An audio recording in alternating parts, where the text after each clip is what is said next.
All right, well, we just saw a video for example 2 and 3 where we had to take our standard form quadratic equation. We had to use the process of completing the square in order to make it look like vertex form. So we could figure out what the vertex is and then be able to graph our quadratic, right, our parabola.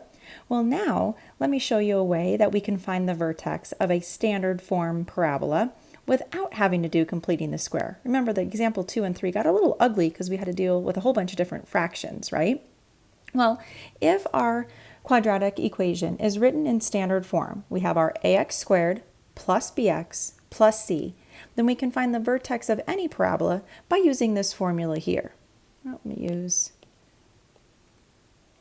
there we go, where we can find the x value of the vertex by doing negative b over 2 times a. That'll give us our x value of our vertex. And as soon as we have the x value of our vertex, we can actually substitute that in to figure out our y value of our vertex. And that's what this is saying here.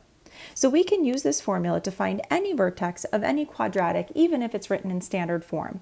Once we have the vertex and we already know what the a is, we should be able to plot some points, figure out if it opens up or down, fat or skinny, exactly where that parabola is without having to do completing the square. So let's actually do example number 3. Again, the same exact example that we did up here with all of these different fractions. But instead of using completing the square, let's use that formula to figure out what the vertex is. So we have our function in standard form, negative 2x squared plus 10x minus 7. I know that it's going to be a parabola that opens down and be kind of skinny because of this negative 2, but I have no idea what the vertex is, right? Where before we had to do the whole process of completing the square. Well, now I can find the x value of the vertex by doing negative b over 2 times a. So in this case, negative b, that's negative 10, over 2 times a. So that's 2 times our negative 2. Remember our a, our b, and our c from our standard form. Well, in my numerator then I have a negative 10. In my denominator I have negative 4. Negative divided by negative is a positive, and I can reduce and say that my x value of my vertex is 5 over 2, 5 halves.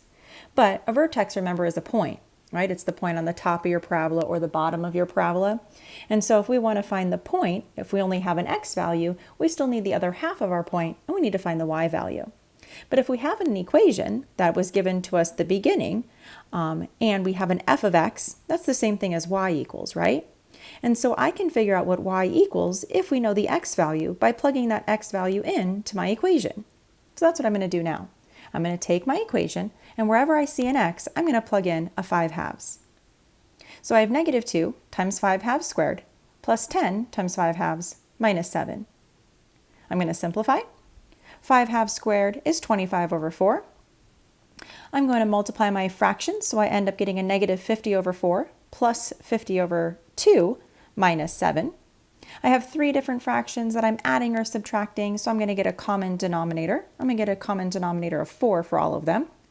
So my first, it looks like I reduced instead of getting a common denominator of 4. Either way, we would end up with the same answer. So it looks like I reduced instead and got a common denominator of 2. So I have a negative 25 over 2 plus 50 over 2 minus 14 over 2. That was my 7 converted into a common denominator. Adding all of those together, I ended up getting y equals 11 halves. So I know now that my vertex of this parabola is the point 5 halves, comma, 11 halves. That was pretty easy, right? Way easier than doing all of this work like we did before. We got the same answer for our vertex, but without having to do the whole process of completing the square.